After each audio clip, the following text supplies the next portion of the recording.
What's up, guys? It's Mr. C Dubstep here, and I'm coming at you with the final Scary Monsters and Night Sprites growl sound tutorial. I know that was, I guess it got me quite a bit of views, but I think I should have just put out the actual message that it wasn't a full tutorial, that if you liked it, it would be. Okay, but this is a real tutorial. I'm going to show you how to make this sound right here. I'm actually going to turn up the volume so you can hear the full quality sound. Hopefully this doesn't hurt your ears. Okay, yeah, maybe it did.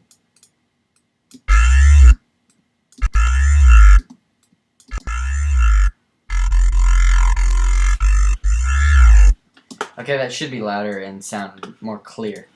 Okay, but the first thing you're going to do is you're going to open up an ES2. And now what this is a VST, which has 3 oscillators, whole bunch of effects you can modulate and all that stuff down here. It has 3 envelopes and 2 different LFOs. One's a synced one and one isn't. And then right here, this thing is a filter, and these are the voice controls. Right here, this controls the volume between the 3 oscillators, and then these are the pitch of each separate oscillator. This is the glide, and I'm pretty sure you guys know what that is. This is analog, you should know what that is too.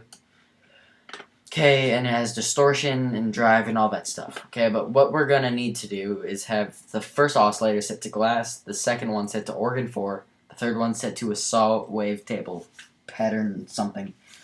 And then after that, make sure the cutoff is all the way up, make sure legato's on, unison's on, distortion and drive all the way up, make sure this little fat button right here is on fat, and then modulate over here in the target. You're going to target pitch 1, 2, and 3 to the envelope 1. And what this is going to do is going to allow you to control the pitch. So without it, the beginning would sound like this instead of just this. Okay, now for the green triangle that's going to show up, you're going to want to have it set at 64. And then for the attack over here at envelope 1, you're going to have it set to 470 milliseconds. Then right here, there should be an R. You just click that and it'll turn to a D. And R means release, D means decay. You're going to want to turn the decay to 440 milliseconds. And then you want to have via velocity or whatever this is set to re-trigger. Just if it says via vel, so I'm gonna guess what that. I'm just gonna guess that's what it means. Then after you do that, it should sound like. Let me just bypass this really quick.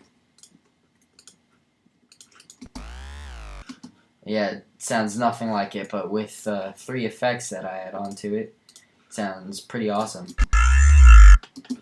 Okay, but now what we're going to do is come to the sample delay.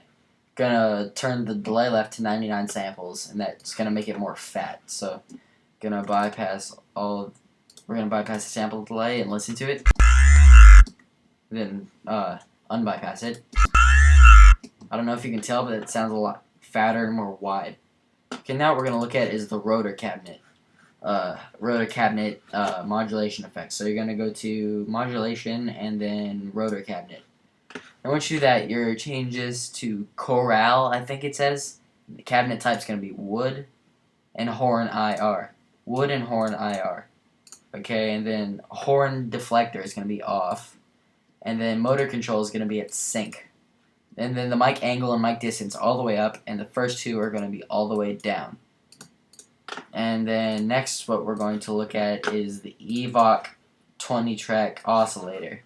And now, I honestly didn't know what this thing does, but I slapped it on it, and it sounded pretty good. I know it's a filter, but I had no idea how to use it.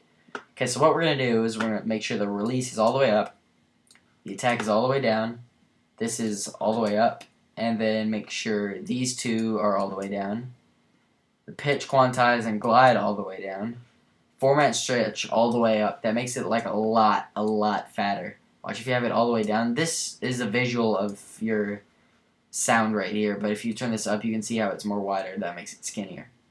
Okay, so let's listen with it, without it. And you turn it all the way up. You might not be able to tell, but that makes it sound a lot better. Then you want this to be all the way up, and then the level over here, you want this to be at 24 dB, sensitivity all the way down, stereo width all the way down. Okay, and then after you do that, you should have this sound. Just this one. Because now we're going to work on this one, which is the exact same instrument, except you bypass the pitch effect, and you turn the glide up to 160 milliseconds. And then this is what you're going to enter in your piano roll. Something like this. Let me solo these so you can hear both of them.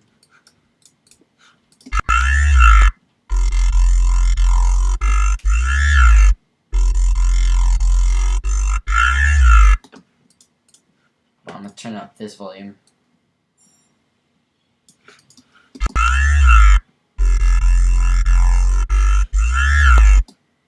And then that's basically the tutorial on the bass. And then you add some drums in, and then you can have basically, it's really close sound to Skrillex in my opinion. But just add some drums, it'll sound like this. Yeah, I know, those are pretty weak drums. I didn't take time on them. This is what they sound like.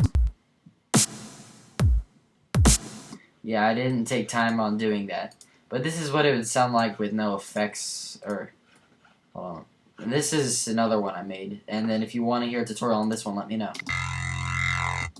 Okay, maybe not, because that sounded terrible from what I remembered. Okay, so, yeah, that's pretty much it.